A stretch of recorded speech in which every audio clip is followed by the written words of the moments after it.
Hi friends, today discuss about Unit 4, higher order linear differential equation 2. So, in this unit mainly 3 cases. Already we discussed Unit 1. So, in this chapter mainly 3 cases, case 3, case 4, case 5.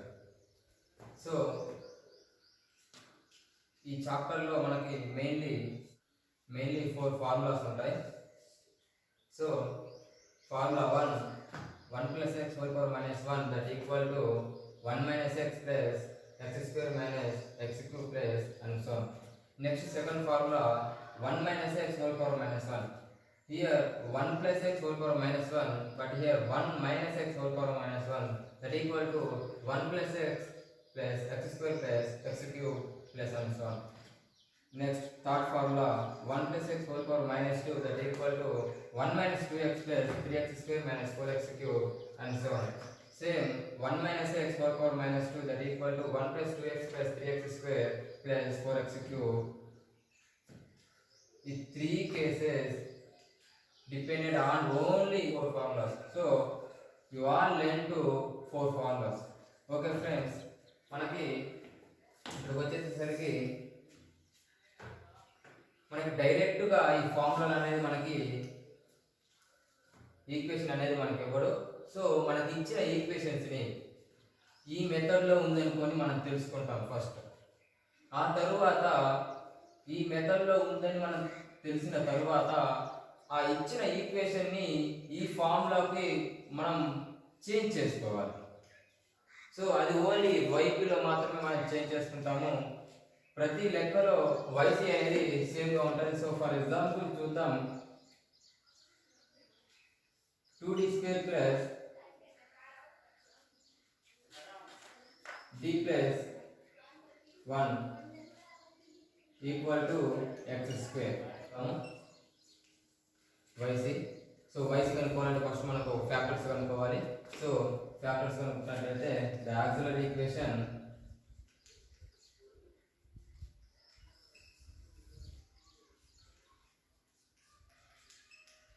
so 2m square plus m plus 1 that equal to 0.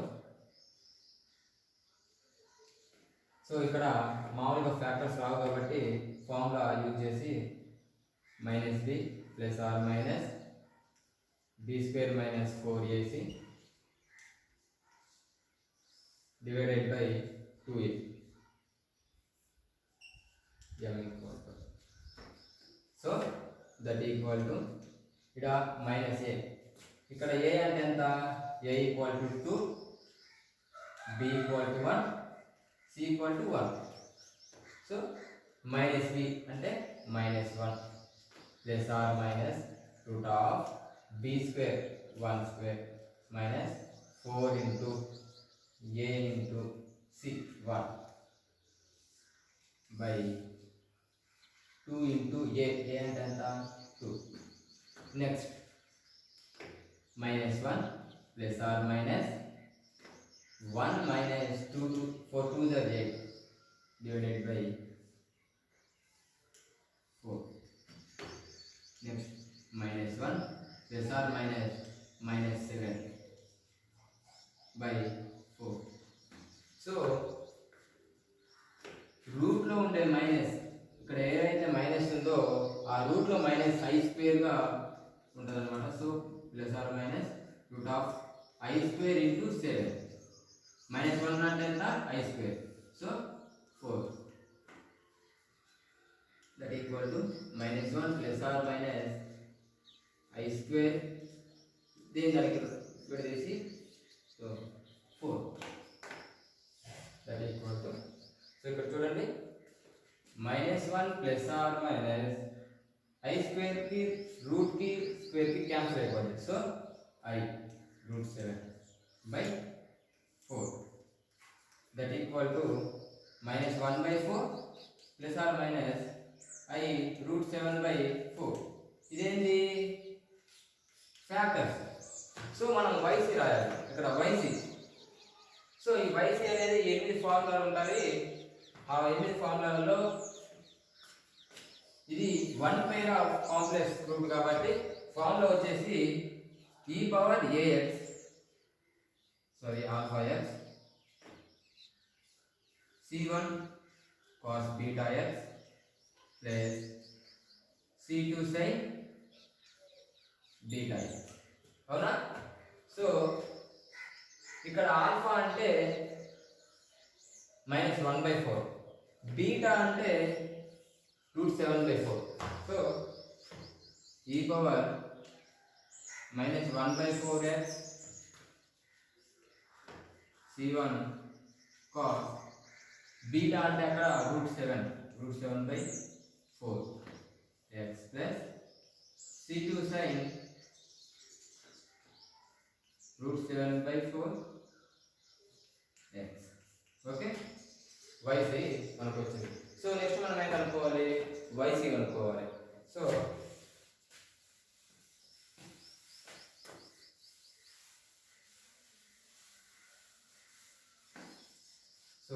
YP వచ్చింది, మనం next YP కనుక్కోవాలి.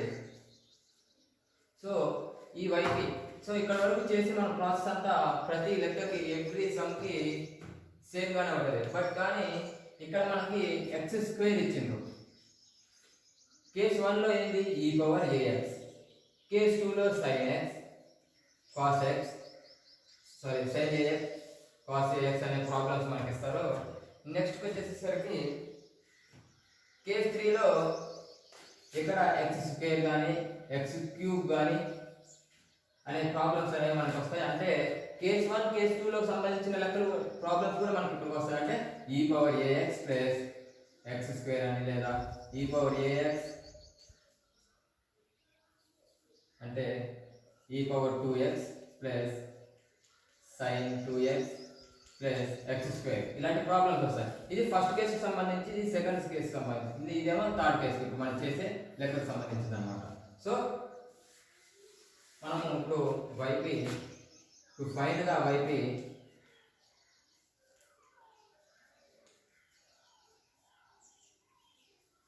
So YP equal to 1/2d² plus d plus 1 x². అవునా? So ఇక్కడ y ఉంటుంది. Okay,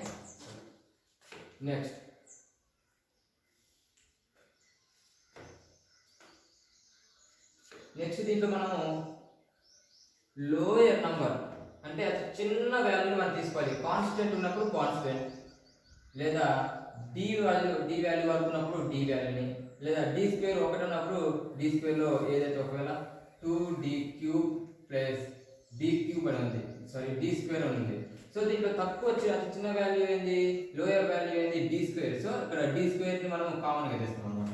so ఇక్కడ lower value అంటే ఏంటన్నమాట, constant ఉంది కాబట్టి మన కాన్స్టెంట్ ఏదైతే ఉందో ఆ కాన్స్టెంట్ మనం కామన్ గా తీసుకోవాలి.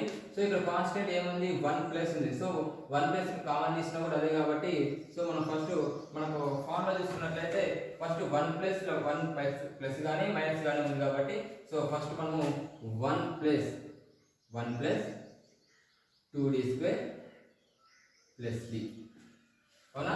సో ఈ 2d² ప్లస్ d అనే దాన్ని మనం x అనుకుందాం. సో x అనుకోవాలి, ఎందుకంటే మన ఫార్ములా ఏముంది, 1+ x ఆర్ 1 - x అనేది ఉంది కాబట్టి 1+ x. So x² that equal to denominator లో ఉండే వాల్యూ న్యూమినేటర్ లోకి వచ్చినట్లయితే దాని పవర్ అనేది చేంజ్ చేసుకుంటుంది. అదందరికీ మీకు తెలుసు. సో పవర్ అంటే ప్లస్ ఉంటే మైనస్ గాను, మైనస్ ఉంటే ప్లస్ గాను దాని పవర్ అనేది చేంజ్ చేసుకుంటుంది. 2d² plus d whole power -1. ఎందుకంటే పవర్ లో +1 ఉంది కాబట్టి డినామినేటర్ లో ఉండే వాల్యూ న్యూమినేటర్ లోకి వచ్చింది కాబట్టి పవర్ చేంజ్ చేసుకుంటుంది కాబట్టి -1. So x². సో ఇది ఏ ఫార్ములాలో ఉందో చూడండి, 1+x whole power -1. So 1+x whole power -1 ఫార్ములాలో ఉంది. సో ఇక్కడ మనము ఫార్ములా రాసుకున్నాం, 1+x హోల్ పవర్ -1 ఉంది కాబట్టి ఫార్ములా ఏంది మనకి, 1 - x plus x² - x³ plus and so on. So మనకి అండ్ సో ఆన్ అంటే ఎక్కడ వరకు అన్నా మనం పొడిగించుకోవచ్చు. సో ఎక్స్పాండ్ చేసుకోవచ్చు. x² ఇక్కడ మనకి ఎంతవరకు అయితే ఇచ్చారో మన ప్రాబ్లంలో ఎక్స్ పవర్ ఎంతవరకు అయితే ఇచ్చిండ్రో అంటే 1 minus X plus X square, అక్కడ ఎంత ఇచ్చిండ్రు ఎక్స్ స్క్వేర్ ఇచ్చిండ్రు, మనం కూడా ఎక్స్ స్క్వేర్ వరకే ఎక్స్పాండ్ చేసుకుందాం. ఎందుకు ఎక్స్పాండ్, ఇంకా ఎక్స్ క్యూబ్ ఎందుకు ఎక్స్పాండ్ చేసుకోకూడదు? ఎక్స్ క్యూబ్ ఎక్స్పాండ్ చేసుకున్నట్లయితే దీని వాల్యూ అంతా 0 అయిపోద్ది, అవునా? ఎందుకంటే ఈ ఎక్స్ స్క్వేర్ ని 2 టైమ్స్ మాత్రమే మనం డిఫరెన్షియేషన్ చేయగలం, 3 టైమ్స్ అనేది మనం డిఫరెన్షియేషన్ చేయలేము. సో మనం 2 టైమ్స్ మాత్రమే డిఫరెన్షియేషన్ చేయగలం కాబట్టి మనం ఎక్స్ స్క్వేర్ వరకు మాత్రమే ఎక్స్పాండ్ చేసుకుంటాం. So 1 minus 2d square plus d plus 2d square plus d whole square X square, అవునా? So next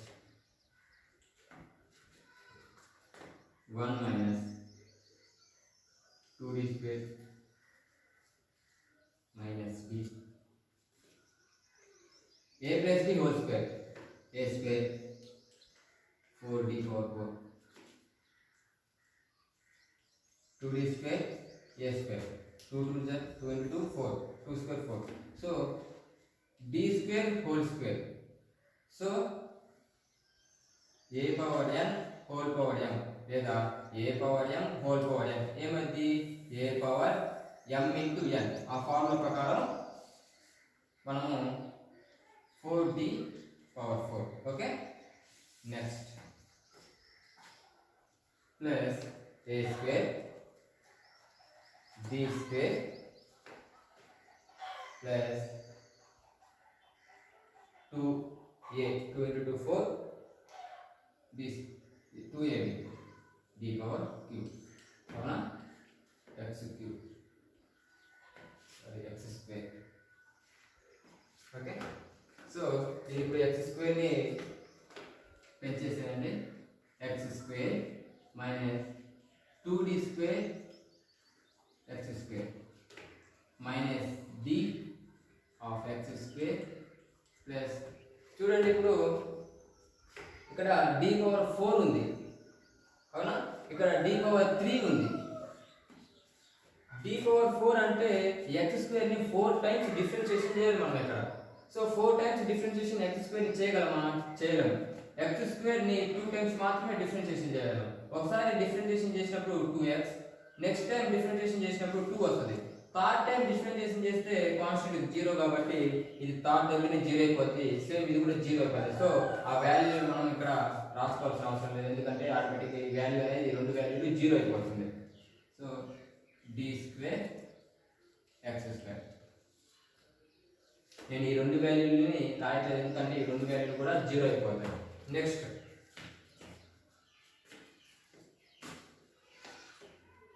that equal to x square minus x square ని 2 టైమ్స్ డిఫరెన్షియేషన్ చేసినట్లయితే 2, చూడండి d square x square, so 1 time differentiation చేస్తాను 2x, ఇంకోసారి x ని differentiation చేసినట్లయితే x కి 1 అంటే 2 వాల్యూ వస్తుంది, అవునా? సో x స్క్వేర్ 2 into 2 అంటే x స్క్వేర్ డిఫరెన్షియేషన్ చేసినప్పుడు అంతా 2, ఆల్రెడీ ఇక్కడ ఎంత ఉంది 2 ఉంది, so 2 into 4 minus x square ని 1 టైం డిఫరెన్షియేషన్ చేసినప్పుడు 2x, సో x స్క్వేర్ ని 2 టైమ్స్ డిఫరెన్షియేషన్ చేసినప్పుడు 2, అవునా? That equal to x square minus 2x minus 4 plus 2 minus 2, so ఇదేంది y, అవునా? సో లాస్ట్ మనం ఏం రాయాలంటే the general solution. The general solution అంటే ఏంటి? y equal to yc plus y, అవునా? సో yc అంటే ఏమవుతుంది మనకి? ఈ వాల్యూ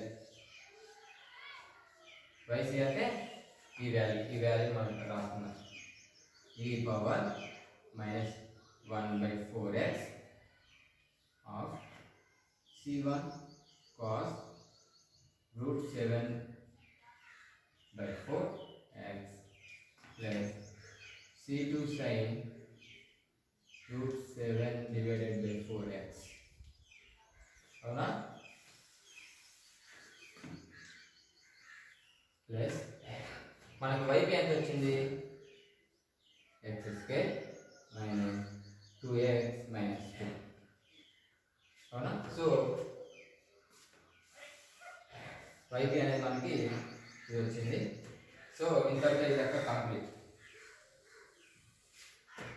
పెడతావు ఈ లెక్క. సో కొన్ని ప్రాబ్లమ్స్ మనకి ఇంటిగ్రేషన్లలో కూడా ఇస్తుంటాడు. అంటే ఇంటిగ్రేషన్లలో ఎప్పుడు వస్తుంది అంటే మనకి కాన్స్టెంట్ అయితే ఎప్పుడైతే ఉండదో లెక్కలో, ప్రాబ్లమ్స్లో మనకు కాన్స్టెంట్ ఎప్పుడైతే ఉండదో ఇదే లెక్కని మనం ఇప్పుడు ప్లస్ లేకుండా 1 లేకుండా కాన్స్టెంట్ లేకుండా చేద్దాం.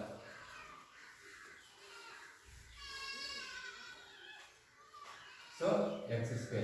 ఈ లెక్కలో ఇప్పుడు మనకి ఇదే లెక్కని కాన్స్టెంట్ లేకుండా చేద్దాము.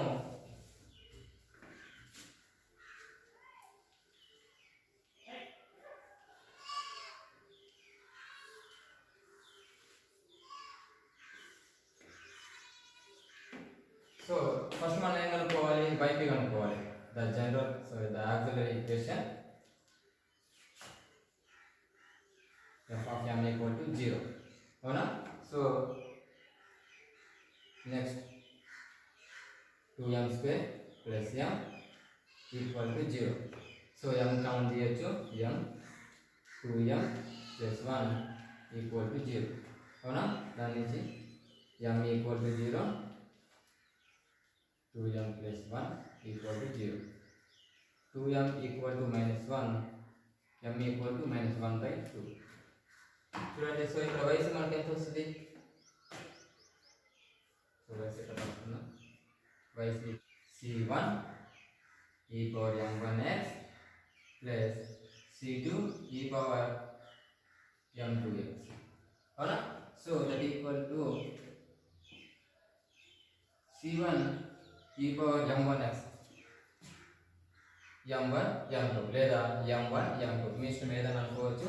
e power 0x plus c2 e power minus 1/2x. అవునా? సో e power 0 అంటే e power 1. e power 0 e power 1 ఎందుకైంది? Suppose x/x ఉంది అనుకుందాం. x/x ఉన్నప్పుడు ఇక్కడ పవర్ 1 ఉంది, ఇక్కడ పవర్ 1 ఉంది. సో డినామినేటర్ లో ఉండే వాల్యూ న్యూమరేటర్ లోకి వచ్చినట్లయితే ఏమైంది? పవర్ చేంజ్ చేస్తుంది అని చెప్పాను. So 1 minus 1 that equal to y. ఎక్కడ ఒకవేళ మీరు చేసినట్లయితే x క్యాన్సిల్ అయిపోయి 1 వస్తుంది. అవునా? అదేవిధంగా e power 0 equal to 1. So c1 plus c2 e power minus 1/2. So మనకు yc ఇది వచ్చింది అన్నమాట. నెక్స్ట్ yp చూసుకున్నట్లయితే, అవునా, yp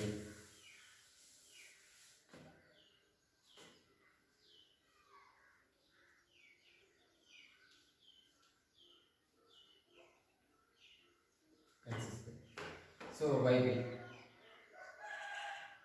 that equal to 1/2d² plus d x². అవునా? సో ఏమని చెప్పాను? లోయెస్ట్ నెంబర్ని, చిన్న వాల్యూని మనం కామన్గా తీసుకోవాలి. ఇక్కడ లోయెస్ట్ నెంబర్ ఏంటి? d. సో dని కామన్గా తీసుకుందాం. ఇందాక +1 ఉన్నది కాబట్టి లోయెస్ట్ నెంబర్ ఏంటి? 1. సో 1 కామన్ తీసాము. ఇక్కడ ఏం కామన్ తీసుకున్నాము? dని కామన్ తీస్తున్నాము. d. సో ఫస్ట్ 1 ప్లస్, ఇక్కడ మైనస్ ఉంటే ఇంక్లూడ్ మైనస్తో సహా d² దీన్ని కామన్ తీసేయాలి. ఇక్కడ ప్లస్ ఉంది కాబట్టి ప్లస్తో సమానాన్ని దీన్ని కామన్గా తీసాం. So 2d. అవునా? x² 1/d. ఇక్కడ చూడండి 1/d. ఇందాక 1/d రాలేదు, ఓన్లీ డీలలో మాత్రమే మనకు ఆన్సర్ అనేది వస్తుంది. ఇక్కడ d 1/d అంటే ఇంటిగ్రేషన్. కొన్ని ప్రాబ్లమ్స్ మనకి ఇలా కూడా వస్తుంటాయి, చాలా వరకు ఇలానే ఉంటాయి. ఇలాంటి వాటి దగ్గరనే చాలా వరకు మనం కన్ఫ్యూజ్ అవుతూ ఉంటాము. సో డినామినేటర్లో ఉన్న వాల్యూ న్యూమరేటర్లోకి వచ్చినట్లయితే 1 + 2d పవర్ అనేది చేంజ్ చేసుకుంటుంది, అంటే -1 x² that equal to 1/d. So formula చూడండి, 1 + x whole power -1, 1 + x whole power -1. So 1 - x + x² - x³. ఇక్కడ x² వరకు ఉంది కాబట్టి మనం x² వరకు మనం ఎక్స్పాండ్ చేసుకుందాం. 1 - x, x అంటే 2d plus x² 2d whole square into x². అవునా? So that equal to 1/d 1/d 1 - 2d plus 4d² x². So పెంచేసేద్దాం 1/dx మైనస్ 2d/dx స్క్వేర్ అవునా. ఈ dకి క్యాన్సిల్ అయిపోతుంది. సో 2x స్క్వేర్ మనకి ఎంత వస్తుంది ఇక్కడ 2x square plus 1/d²/dx square. ఇక్కడ చూడండి d స్క్వేర్ కి ఒక d స్క్వేర్ కి ఇక్కడ ఒక d కి క్యాన్సిల్ అయిపోతుంది. సో ఇక్కడ 4d ఇక్కడ 4d. సో ఇక్కడ చూడండి ఇక్కడ ఇంటిగ్రేషన్ వచ్చింది, ఇక్కడ డిఫరెన్షియేషన్ వచ్చింది. సో ఇంటిగ్రేషన్లో x స్క్వేర్ ఇంటిగ్రేషన్లో అయితే x స్క్వేర్కి ఏమొస్తుందంటే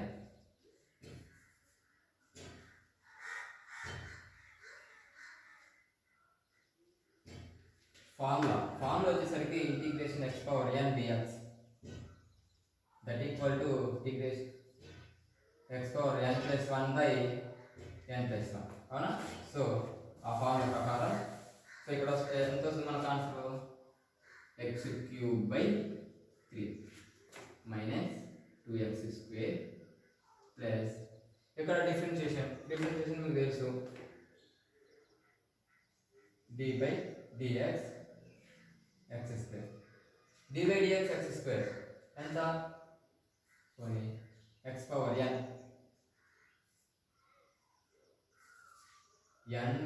into x power n minus 1. అది ఇంటిగ్రేషన్లో అయితే ప్లస్ వచ్చి బయలుదేర n వస్తుంది, అంటే డివైడెడ్ బదులు 1 వస్తుంది, ఇక్కడ ఇంటూలలో వస్తుంది. Next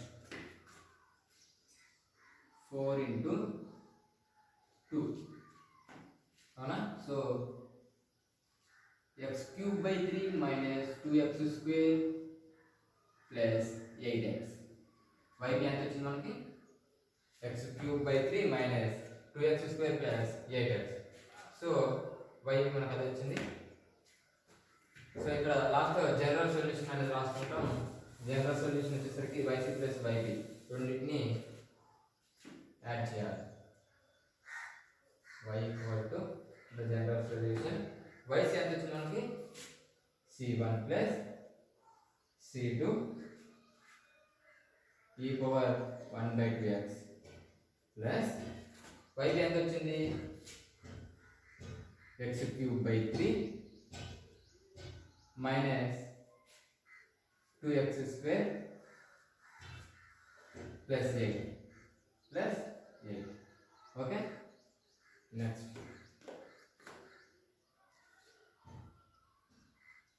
c1 plus c2 e power minus 1/2x plus x³/3 అవునా. 3 2 6x square 24 8 3 okay. Next y equal to c1 plus c2 e power minus 1/2x plus 1/3 that equal to x³ minus 6x square plus 24. ఈ విధంగా మనం problems 2 టైప్స్లో only ఈ case 3లో only 2 methods మీదనే depend అయ్యి ఉంటాయి. ఒకటి differentiation లేదా ఇంటిగ్రేషన్. ఈ డిఫరెన్షియేషన్ ఇంటిగ్రేషన్ నువ్వు చాలా బాగా చేసినట్లయితే లెక్క నీకు ఆటోమేటిక్గా కరెక్ట్ అనేది వస్తుంది. Okay friends. So only for example చూసాము. ఇప్పటి నుంచి మనకి ఈ లెక్కలు ఈ ప్రాబ్లమ్స్ ఈ కేస్ 3 కేస్ 4 కేస్ 5 వీటిలో కొంచెం డిఫికల్ట్గా ఉంటాయి కాబట్టి మ్యాక్సిమం ప్రాబ్లమ్స్ అన్నిటిని నేను సెండ్ చేస్తాను, సరే అప్లోడ్ చేస్తాను ఫ్రెండ్స్. ఓకే.